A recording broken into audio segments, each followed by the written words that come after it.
It's 5:55. Saan tayo? Dito lang. Hello, what's up? Zone 2 lang tayo ngayon. Recovery. Of course, your intentions will be questioned, especially if you're making waves or ripples. Doesn't matter. So, it matters to you. That's it. So, tayo rin ay pamamaalam sa mundo. Hindi na lang natin gawing makabuluhan nito habang nandito pa tayo, diba? People think you're crazy.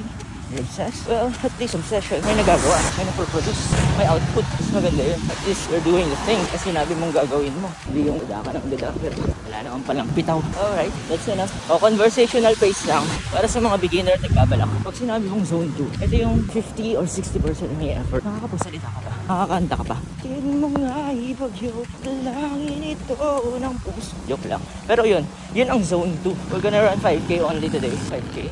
Depende sa katawan. Bahala na. This time, enjoying the run. Congrats nga pala sa mga tumakbo today ng karangalan din sa Lawag. I was there. Tol! Yeah. Oh, my friend. Alam nyo, share ko lang. Yung unang-una, of course, awkward pang lahat. Suot ko pa noon, basketball shoes. Oversized pa. Tapos mga damit ko pang hip-hop. I also joined fun runs before. Like Chowking, Milo. Wala ka pa alam sa mga aesthetics. Kasi nga, hindi naman yung purpose mo doon. Gusto mo lang pumunta doon. Hindi may kasama ka. Chicks. Ngayon, medyo mas structured na siya. May plano na.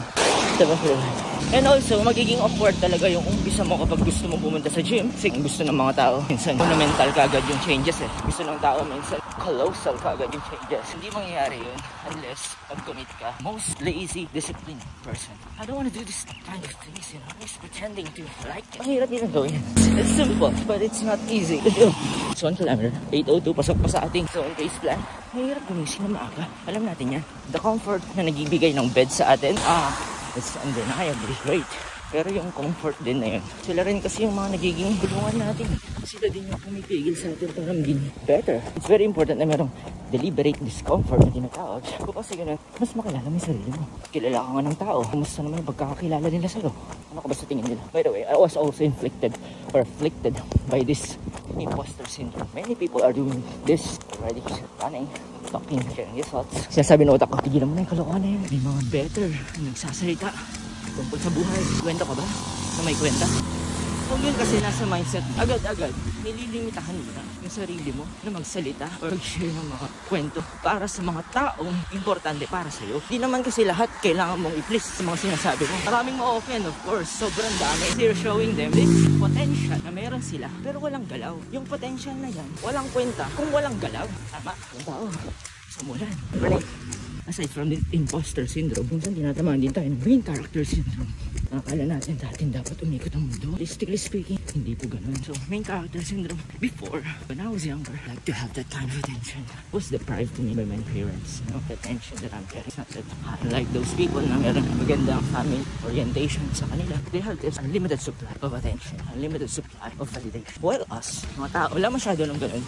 We crave for that. So, ang tendency to get it from people na hindi natin alam kung totoo ba yung intention nila sa atin, hindi. These intentions are gonna be questioned. The good news, hindi mo kailangan paliwanag sa kanila. Sapat na yung 5, 2 taon na naniniwala sa'yo. Hindi mo kailangan na marami. We live in the world of reciprocity. Law of reciprocity is kapag nagbigay ka, bigyan ka rin. Pero minsan, nakakalimutan natin na magbigay. Puro lang tayo tanggap. Yun ang mahirap. Nasanay tayo na puro tanggap. At pag hindi tayo binigyan, masakit. So kapag ikaw naman yung tipong tao na bigay ng bigay, make sure alam mo yung limitations mo. Kasi yung mga receivers, hindi nila alam minsan yung limitations nila. For GLC. Kita ka sa daan. Video ka. Kaya ba? Kaya. Pasista ka. Papasista. Saan na tayo?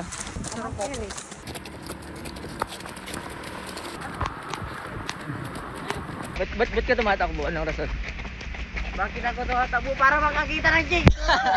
Ikaw ba't ka tumatakbo? Para sa pangarap! Sa pangarap mo makakita ng chicks? Ronnie. Tumatakbo din, Ber. Tumatakbo para wala trip lang. Okay, pause muna natin. Ingat kayo.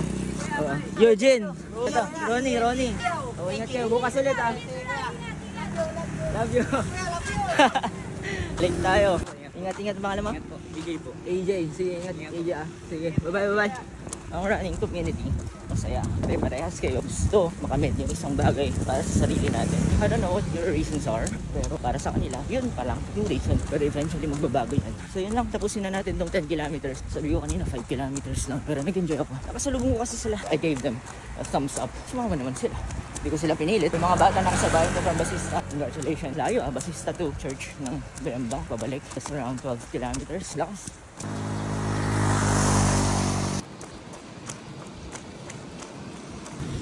6 kilometers. Makilang tayo sa gilid. Dating ka. Alam pumila ata.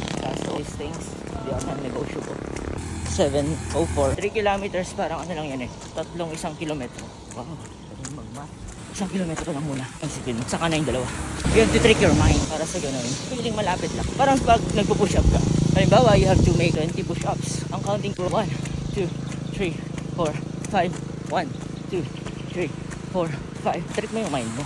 I don't know if this makes sense. Nakita yung mga bata kanina na nakaupo sila. Maybe they were inspired to run in the rain. I don't know. So sinabihan ko naman sila. After nilang mag-run, maligo sila, mag-vitamin sila. Para sa ganun, hindi sila magkasakit. Bagay mga bata pa naman. Malalakas pa yung immune system ng mga 8. Alam mo, inspiration two-way kasi yan. You inspire me because of your kind words and appreciation to my works. I inspire you because of this buwis buhay content. Buwis buhay kasi you can see the blood, the sweat, tears. So tingin ko kukulangin tayo kaya 9 kilometers. Why am I so good at complicated things? When in fact, simplicity is the ultimate sophistication. Gusto ko pumunta ako sa mga cemetery. I always remind myself na nasa tato ko. It's memento mori. Remember, you will die. One day, you will die. And it's humble. It humbles you to know that one day, we will be forgotten. One day, all these things that we have, they will be taken away. All the titles, all the positions, everything that you have will be taken away. But your legacy remains. But don't be most people. Pag may tao nakatulong sa inyo, huwag nyo silang kakalimutan. Especially kapag yung impact ng tulong nila sa buhay mo ay sobrang laki. 9:57. This is the last stretch. Imagine na malapit ka na sa finish line. Kaya yung natitirang energy mo, bigay mo na lahat. Yan, 4:55. Finish strong. Bigay mo na lahat. Hanggang ka na eh. We're off.